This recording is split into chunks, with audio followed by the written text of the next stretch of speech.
آپ سبوں کو میری طرف سے ایک بار پھر سلام۔ ہم خدا کے کلام میں سے پڑھیں گے دوسرا کرنتھیوں 11واں باب اور اس کی دوسری آیت پڑھیں گے۔ مجھے تمہاری بابت خدا کی سی غیرت ہے کیونکہ میں نے ایک ہی شوہر کے ساتھ تمہاری نسبت کی ہے تاکہ تم کو پاک دامن کنواری کی مانند مسیح کے پاس حاضر کروں۔ کلام شروع کرنے سے پہلے میں اپنا اور اپنی فیملی کا تعارف کروانا چاہتا ہوں، کیونکہ ہر جگہ تو یہ ضروری نہیں ہوتا، لیکن آلموسٹ یہاں پر جتنے بھی مہمان آئے ہیں وہ مجھے یا ہمیں نہیں جانتے، اس لیے میں تعارف ضروری سمجھتا ہوں۔ جیسے میرا تو آپ کو کچھ تعارف ہو ہی گیا ہوگا، میرا نام افضل جیسے یہاں پر بھی لکھا ہے، اور میرے بڑے بھائی ہیں پیچھے کھڑے ہیں جو بھی مووی بنا رہے ہیں، پھر میرے چھوٹے بھائی ہیں جو باہر کھڑے ہیں، ان کے ساتھ ان کی مسز ہیں اور ان کے بچے بھی ہیں، 2 بیٹے ہیں اور ایک بیٹی جو ابھی یہ بھی جس کے ہاتھ میں موبائل ہے۔ اور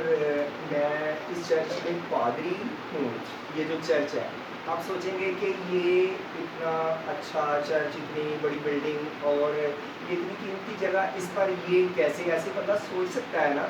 تو کچھ باتیں ہوتی ہیں کہ بندہ چھپائے بھی تو وہ نہیں چھپتی۔ تو میں یہ بتانا چاہتا ہوں کہ 2016 میں اس چرچ کا پادری نامزد ہوا۔ اس سے پہلے میرے چچا پادری تھے اور انہوں نے کوشش کی، پڑھا لکھا لکھایا، کوشش کرتے رہے۔ میں نے گریجویشن کی، پادریوں کے کورسز کیے، پھر میں پادری بن گیا، نکاح خواہ بھی بن گیا، اور اس کے بعد جب میں پادری نامزد ہو گیا تو جو میری پھوپھیاں تھیں انہوں نے کہا کہ یہ تو بندہ ٹھیک نہیں ہے۔ ابھی ٹھیک یا نہ ٹھیک والی کوئی بات نہیں، میرے ہاتھ میں کچھ پیسے والی چیز ہی نہیں آئی، تو وہ کہتے کہ اس نے ہمیں جس طرح آپ کھلاتے ہیں ویسے نہیں کھلانا، تو اسے کسی طرح سے ہٹایا جائے۔ لیکن میں زبانی کلامی پادری نہیں تھا، ہمارا ایک ادارہ ہے اس میں چیئرمین بھی بنا دیا گیا، اور سرکاری طور پر نکاح خواہ بھی، اور یہ بھی پادری بھی، یہ بھی جو جہاں سے ڈونیشن ہوتی ہے اس میں بھی یہ متعارف کرایا کہ اس چرچ کا پادری جو ہے وہ افضل ہے، کیونکہ جو میرے چچا تھے عبد المسیح وہ ریٹائر ہو گئے۔ 60 سال کا بندہ جب ہو جاتا ہے اس کا نکاح کا لائسنس رینیو نہیں ہوتا، پھر انہیں بڑی جلدی مجھے انٹروڈیوس کروانا پڑا کہ اس چرچ کا پادری یہ ہے۔ تو جب بن گیا انہوں نے چاہا، اپنی بہنوں کے کہنے پر، میرے چچا جو تھے وہ میرے ساتھ فیئر تھے، اچھے تھے، لیکن ان کے کہنے پر انہوں نے ان کی باتوں میں آگے اور مجھے نکالنا چاہا، لیکن میں نہیں نکلا۔ پھر انہوں نے کیس کیے، پھر کچہریوں میں درخواستیں دی، تھانوں میں درخواستیں دی، سارا کچھ کیا، لیکن خدا کی مرضی یہ تھی کہ خدا نے مجھے یہاں پہ رکھنا تھا اور میری مدد کی۔ خدا کے پاکوں کے وسیلہ سے عدالت نے بھی یہ فیصلہ کیا کہ جو پادری ہے اگر اس نے کوئی ایسا کام نہیں کیا تو اس پاسٹر ہاؤس میں وہی رہے گا جو پادری ہے، کیونکہ وہ ڈیفینڈ کر رہا ہے کیسز کو۔ تو اس لیے 2016 میں کیس ہوئے شروع، اور 2020 میں وہ فیصلہ ہو گیا۔ اس لیے آپ جب بھی آئیں گے ادھر کسی قسم کا کوئی مسئلہ نہیں، اور اب ہم بھی ادھر رہتے ہیں۔ اچھا، تو ابھی ہم کلام کے حصہ جو پڑھا ہے اس پر غور کریں گے۔ ہم نے پڑھا پالوس رسول کہہ رہا ہے مجھے تمہاری بابت خدا کی سی غیرت ہے۔ تو خدا کی غیرت، خدا کو گناہ برائی، کیونکہ خدا پاک ہے، خدا کو گناہ برائی دیکھے تو خدا کو غصہ آتا ہے۔ کوئی کسی کے ساتھ ظلم زیادتی کرے تو خدا انتقام لیتا ہے، خدا بدلہ لیتا ہے، خدا انصاف کرتا ہے، اور خدا اجر بھی دیتا ہے۔ اور جیسے ہم دیکھتے ہیں کہ نوح کے زمانے میں بہت زیادہ گناہ برائی تھی، تو خدا نے سب لوگوں کو پانی کے طوفان سے غرق کر دیا۔ اور پھر ہم دیکھتے ہیں خروج کی کتاب میں کہ مصری بنی اسرائیل پر بہت ظلم کرتے تھے، تو خدا نے پھر ایک وقت آیا کہ ان پر 10 آفات بھیجیں، اور پھر بدلے میں جب بنی اسرائیل وہاں سے نکلے تو موسیٰ کی معرفت کہ تم نے ان سے قیمتی چیزیں لے لینی ہیں، کپڑے اچھے، زیورات، سونا، سب کچھ لے لینا ہے جب تم نکلو، اور وہ تمہیں دے بھی دیں گے۔ اور ایسا ہوا، اور انہوں نے دے بھی دیا، اور خدا نے انہیں سزا دی، 10 افات بھیجی، اور انہیں اس ظلم کا بدلہ وہ سب کچھ وہاں سے لوٹ لائے جو قیمتی تھا۔ تو خدا ہے غیور خدا، اور پالوس کیا کہہ رہا ہے؟ مجھے تمہاری بابت خدا کی سی غیرت ہے۔ تو پالوس کی غیرت کیا ہے کہ وہ فکر کرتا ہے، تڑپ رکھتا ہے اور کوشش کرتا ہے، اور اس کی تحریر سے، اس کے خطوط سے ہمیں اندازہ ہوتا ہے کہ وہ کبھی کبھی غصے سے بھی کلیسیوں کو خط لکھتا ہے، ان کی تنبیہ کرتا ہے۔ تنبیہ یہ کہ کہیں ایسا نہ ہو کہ وہ گمراہی کا شکار ہو جائیں، مسیح کی محبت سے یا اس کفارے سے اس پر ایمان لائے، کہیں دور نہ چلے جائیں۔ تو جو اگلا حصہ ہے، کیونکہ مجھے تمہاری بابت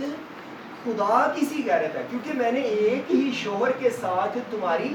نسبت کی ہے، تاکہ تم کو پاک دامن کنواری کی مانند مسیح کے پاس حاضر کروں۔ کیونکہ میں نے ایک ہی شوہر کے ساتھ تمہاری نسبت کی ہے۔ تو جو نسبت ہے لفظ، اس کا مطلب ہے منگنی، جو کم استعمال کیا جاتا ہے، کم بولا جاتا ہے، لیکن اس کا مطلب منگنی ہی ہے۔ جیسے پچھلے لفظ سے بالکل واضح ہے، کیونکہ میں نے ایک ہی شوہر کے ساتھ تمہاری نسبت کی ہے۔ اس لفظ کا مزید استعمال نسبت، جیسے یہاں پر صرف نسبت ہے، نسبت ہونا، منگنی ہونا، نسبت ٹھہرنا،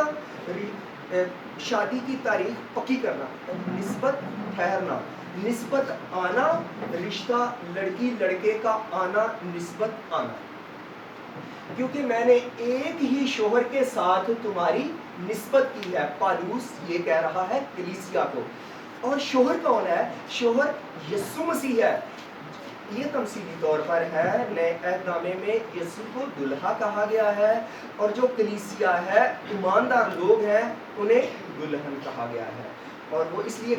اسی تمثیل کو وہ بھی دہرا رہا ہے تمثیلی طور پر، کیونکہ میں نے ایک ہی شوہر کے ساتھ تمہاری نسبت کی ہے، اور وہ تاکہ تم کو پاک دامن کنواری کی مانند مسیح کے پاس حاضر کروں۔ تو وہ چاہ رہا ہے کہ کیونکہ اگر ہم اسے پڑھیں نا، اس سیاق و سباق کو اوپر نیچے سے، تو ہمیں پتہ چلتا ہے کہ جو کرنتھس کی کلیسیا ہے، یا کرنتھس کا شہر جو ہے، یہ ایک ترقی یافتہ شہر تھا۔ یہاں پر پڑھے لکھے مختلف علوم کے ماہر لوگ رہتے تھے۔ اس دور کے لحاظ سے یہ ترقی یافتہ شہر تھا، اور یہاں پر بہت سے استاد تھے، اور کچھ برے استاد بھی تھے، جو اپنے آپ کو مسیح کے شاگرد، رسولوں کے نقش قدم پر چلنے والے کہتے تھے، لیکن وہ صحیح تعلیم نہیں دیتے تھے۔ اور وہ اس بات کی روشنی میں وہ کہہ رہا ہے کہ اندیشہ ہے کہ لوگ گمراہی کا شکار نہ ہو جائیں، اس لیے وہ کہہ رہا ہے مجھے تمہاری بابت خدا کی سی غیرت ہے، کیونکہ میں نے ایک ہی شوہر کے ساتھ تمہاری نسبت کی ہے، تاکہ تم کو پاک دامن کنواری کی مانند مسیح کے پاس حاضر کروں۔ اور وہ یہ تڑپ رکھتا ہے، ان کی فکر کرتا ہے کہ جب یسوع آئے، جو کلیسیا کہلاتی ہے، وہ صرف نامی کلیسیا ہی نہ رہ جائے، بلکہ وہ یسوع کو دل سے قبول کرے۔ جب یسوع بادلوں پر آئے اور کلیسیا ہوا میں اڑ کر اس کا استقبال کرے، کیونکہ پاک دامن کنواری کی مانند، چاہے ہم جتنے بھی گناہ گار کیوں نہ ہوں، جب ہم یسوع کو قبول کر لیتے ہیں تو یسوع کا کفارہ ہمیں تمام گناہوں سے پاک کر دیتا ہے۔ جیسے پاک ہونا چاہیے ویسے پاک ہمیں کر دیتا ہے۔ اور وہ پالوس اسی لیے کہہ رہا ہے کہ مجھے تمہاری بابت خدا کی سی غیرت ہے۔ اب چند ایک باتیں اور، جیسے آپ لوگ آج اس موقع پر حاضر ہیں اور ہم دونوں خاندانوں کی خوشی میں شریک ہوئے ہیں، تو آپ کا پہلے سے ہی بہت شکریہ، کیونکہ جتنے لوگ اتنی رونق خوشی زیادہ، جتنے کم لوگ اتنی خوشی کم ہوتی ہے۔ تو آپ کا بہت شکریہ کہ آپ خاص موقع پر آئے، منگنی کے موقع پر، تو آپ ایک تو خوشی کے موقع پر بھی، اور دوسرا یہ گواہ بھی ہوتے ہیں کہ ہم دونوں کی منگنی ہو رہی ہے، روح مسیح اور افضل رشم بھی ہوئی میری، کہ آپ گواہ بھی ہیں اس خوشی کے موقع پر اس بات کے۔ مزید یہ کہ جو رشتہ ازدواج ہے یہ محبت کی بنا پر قائم ہوتا ہے۔ ابھی بھی ہم نے پالوس ہی کا خط پڑھا ہے، اور مزید 13 باب میں وہ کہتا ہے کہ جو محبت ہے وہ صابر ہے، مہربان ہے، شیخی نہیں مارتی، نازیبا کام نہیں کرتی، پھولتی نہیں، بدگمانی نہیں کرتی، کسی کی برائی نہیں چاہتی،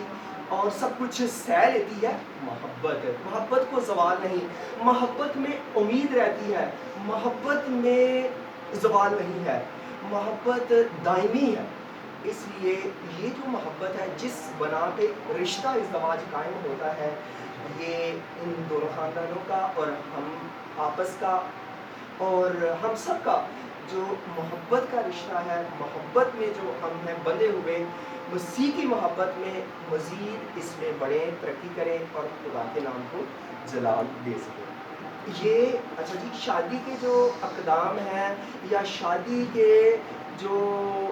خاص مواقع ہیں وہ 4 ہوتے ہیں۔ پہلا رشتہ دیکھنا، دوسرا آج کا دن، اور پھر آگے۔ پہلا جو ہوتا ہے، اب چند ایک باتیں اور، جب لوگ رشتہ دیکھتے ہیں کچھ جھجک محسوس کرتے ہیں، شرمیلے ہوتے ہیں، یا کہتے ہیں ہمارا اس سے پہلے کوئی تجربہ نہیں ہے، تو پھر انہیں چاہیے کہ اعتماد والے بندے کو ساتھ رکھے جو معقول بات کر سکے، کہ وہ پرکھ سکے، کیونکہ لوگ جب جائیں نا تو جو حقیقت ہوتی ہے نا وہ نہیں بتاتے، تصویر شاید ایسے ہو، دکھائیں بتائیں ایسے، کیونکہ اگر کسی نے کہا جی ماں میری بھی شادی ہو جائے گی، کہتے ہوں کو چنگا تو بھی نہیں سانو لگتا لیکن کرنی تو ہے، تو وہ پھر کچھ نہ کچھ ایسا بتاتے ہیں کہ کسی طرح اس کی بھی تو کرنی ہے، تو یہ کہ لوگ تصویر بالکل ہی چینج کر دیتے ہیں، اس لیے پرکھنا بہت ضروری ہے۔ لیکن اگر آپ کسی کو نہیں ساتھ رکھنا چاہتے تو آپ چاند ایک بار آئیں جائیں گے تو ان کے رہن سہن، اٹھنے بیٹھنے سے، بات چیت سے پتہ چل جائے گا کہ یہ کیسے لوگ ہیں، اس لیے پرکھنا بہت ضروری ہے بعد میں پچھتانے کی نسبت۔ پھر مزید ہمیں دائیں بائیں سے بھی پتہ کرنا چاہیے، لیکن اگر کوئی کہے کہ جی سانو نہیں پتہ، محلے میں رہتے ہوئے بھی کوئی ایسے کہے تو اس کا مطلب ہے کہ ٹھیک معاملہ نہیں ہے۔ اگر اچھے لوگ ہوں تو کوئی بھی ایسے نہیں ہے جی نہیں سانو نہیں پتہ، ہمیں نہیں پتہ، وہ ضرور بتائیں گے جی نہیں نہیں وہ بہت اچھے لوگ ہیں، بڑے اچھے ہیں، تو وہ ان کی تعریف کریں گے۔ لیکن اگر کوئی مسئلہ ہو تو وہ اگر برائی نہ بھی کریں تو وہ کہیں گے جی ہمیں نہیں پتہ، تو آپ کو اس بات کو سمجھنا چاہیے۔ اور پھر اس موقع پر لوگ کچھ فرمائشیں بھی کرتے ہیں جسے ڈیمانڈ کہتے ہیں، خاندان والوں کی، لڑکی والوں کی ہوتی ہے، یا لڑکے والوں کی بھی کہہ سکتے ہیں کہ جی جو میری ہونے والی ہے، میرا ہونے والا ہے، وہ پڑھا لکھا ہو، یا یہ نوکری یہ جاب کرتا ہو، یا کوئی کاروبار کرتا ہو، کچھ نہ کچھ کسی کا آئیڈیل ہوتا ہے، یا جو اس کی سوچ ہوتی ہے وہ سامنے رکھ سکتا ہے، لیکن کچھ کی لمبی سی لسٹ ہوتی ہے، بہت ساری فرمائشیں ہوتی ہیں، یہ بھی ہونا چاہیے، یہ بھی ہونا چاہیے، یہ بھی ہونا چاہیے، تو آگے سے بھی شاید وہ فرضی طور پر سب کچھ بتاتے جائیں، گھر بھی اپنا ہے، پلاٹ بھی اپنا ہے، نوکری بھی پکی کرتا ہے، پڑھا لکھا بھی ہے، بعد میں پتہ چلے جی کچھ بھی نہیں ہے۔ تو ڈیمانڈ یا ہماری فرمائش محدود ہونی چاہیے۔ جیسے میں نے بھی جب کسی سے بات کی نا، میں نے کہا جی کم از کم میٹرک ہو اور ایماندار ہو، بس یہ۔ تو ہمیں جو ہماری فرمائشیں ہوتی ہیں وہ زیادہ نہیں ہونی چاہیے، پھر لوگ کہتے ہیں ایک جو نہیں پوریاں ہونی ہیں یہ ساری فرمائشیں، پھر زیادہ کرنی پڑے مذاق سے نا، تو جو خاص باتیں 2-3 وہ رکھے سامنے تو پھر ہو سکتا ہے۔ دوسری بات، دوسرا جو پوائنٹ ہوتا ہے جب ہو جائے اس کے بعد منگنی جو آج کا دن ہے وہ ہوتا ہے، اور اس کے بعد جو ہوتا ہے وہ ہے تاریخ پکی کرنا، شادی کے دن رکھنا، منگنی کے بعد منگنی کا جو موقع ہوتا ہے یہ ہے کہ یہ اس کے لیے نامزد ہے اور یہ اس کے لیے مقرر ہے، نامزد ہے، یہ اس کے لیے وقف ہے، اور یہ ہے مزید یہ کہ منگنی کے موقع پر یہ بھی شامل ہوتا ہے کہ آگے سے اتفاق رائے سے دونوں خاندانوں کی باہمی مشاورت سے شادی کی تاریخ بھی مقرر کریں گے، جو تیسرا خاص موقع ہوتا ہے شادی کے حوالے سے۔ اور جو آخری موقع ہوتا ہے وہ شادی برات کا دن، جس دن دلہا دلہن کو لینے جاتا ہے، وہ ہوتا ہے برات شادی کا دن، اور ہر کوئی اپنی حیثیت کے مطابق جتنا کسی کا جتنی کسی کی جیب اجازت ہے اسی کے مطابق وہ اس کا اہتمام کرتا ہے، اپنی خوشی کا اظہار اپنی حیثیت کے مطابق کرتا ہے۔ تو چند ایک باتیں اور جو عملی باتیں ہیں وہ یہ کہ جب آج بھی رشتے کی شادی کی منگنی کی بات ہے تو جب لوگ رشتہ دیکھنے جاتے ہیں تو وہ بہت کچھ بتاتے ہیں کہ یہ بھی کرتا ہے، یہ بھی کرتا ہے، اور مزید یہ بھی ہو سکتا ہے کہ جب آپ رشتہ دیکھنے جائیں تو جو لڑکی لڑکا ہو وہ بڑا بھاگ بھاگ کے کام کرے، بڑا بھاگ بھاگ کے کام کرے، کیونکہ انہوں نے اپنے آپ کو دعوت دی ہے تو وہ ظاہر ہے کہ وہ چاہیں گے کہ کسی طرح ہو جائے، تو اس وقتی خدمت پہ، اس وقتی مہمان نوازی پہ اس کو اپنے مد نظر نہیں رکھنا، کیونکہ آپ نے یہ پوچھنا ہے اور اسی کو مد نظر رکھنا ہے کہ اس نے اس سے پہلے گزری زندگی میں کیا کیا ہے، کیا کرتا رہا ہے، اور جو کچھ وہ پہلے کرتا رہا ہے وہی وہ بعد میں کرے گا۔ تو کچھ لوگ کہتے ہیں جی وہ بڑے خوش تھے اور انہوں نے بڑی ہماری خاطر تواضع کی، اور وہ بڑی ایکٹیو لگتی ہے، وہ بڑی چست ہے، وہ ایسے ہے، بہت اس کی تعریف اس چند گھنٹوں کی بنا پر وہ طے کر لیتے ہیں، لیکن ایسے نہیں، بلکہ آپ نے یہ پوچھنا ہے اس نے کیا ایجوکیشن کی ہے، اس کی تعلیم کیا ہے، یہ کون سا ہنر جانتا ہے یا کون سا فن یہ جانتا ہے، ان باتوں کو مد نظر رکھنا۔ جو کچھ وہ پہلے کرتا رہا ہے وہی کچھ وہ بعد میں کرے گا۔ پھر یہ کہ اگلی بات یہ کہ جو بھی لڑکی لڑکا ہو وہ ذمہ دار ہو۔ کچھ لوگ پوچھتے ہیں کہ جی کس ایج میں شادی کرنی چاہیے، تو جب کوئی بالغ ہو جائے 18 سال کے بعد قانون ہمیں اجازت دیتا ہے کہ اس کے بعد ہم شادی کر سکتے ہیں۔ کچھ ذمہ دار 18 سال سے پہلے بھی ہو جاتے ہیں، لیکن 18 سال کے بعد جب کوئی کام کرنا شروع کر دے، کوئی ذمہ داری کو نبھائے اور اپنی کوئی پہچان بنائے، اپنی کام کے ذریعے پہچان بنائے، کسی برے کام اسی کو کہتے ہیں جو معاشرہ قبول کرے، کام کے ذریعے اپنی پہچان بنائے، تو وہ حق رکھتا ہے کہ اس کی شادی کی جائے، اور والدین کا فرض بنتا ہے کہ اس کی شادی کرے۔ اس لیے جب کوئی ذمہ دار ہو تو وہ 18 سال کے بعد کر سکتا ہے، لیکن اگر وہ 30 سال کا بھی ہو جائے غیر ذمہ دار ہے تو اس کی شادی بھی کرنی چاہیے، اس کی حامی نہ بنے، کیونکہ وہ آپ کو مزید اور جو آئے گا اسے بھی وہ پریشان کرے گا۔ اسی طرح کچھ لوگ لڑکے بھی سوچتے ہیں کہ یہ کیا کرتا ہے، یہ پڑھا لکھا، یہ اس کا کام کاروبار کیا ہے۔ اسی طرح لڑکی کے لیے بھی چاہے وہ کام نہیں کرتی لیکن گھر گرہستی کا کام بہت بڑا کام ہے۔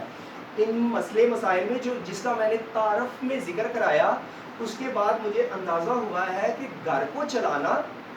گھر میں بہت کام ہوتے ہیں، اور اگر گھر گرہستی کا کام کوئی نہیں کرتا،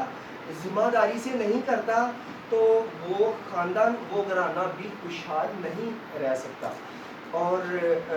جو شوہر ہوتا ہے وہ کماتا ہے، لاتا ہے، ارینج کرتا ہے، اور جو اس کا جیون ساتھی ہوتا ہے وہ اسے اچھے طریقے سے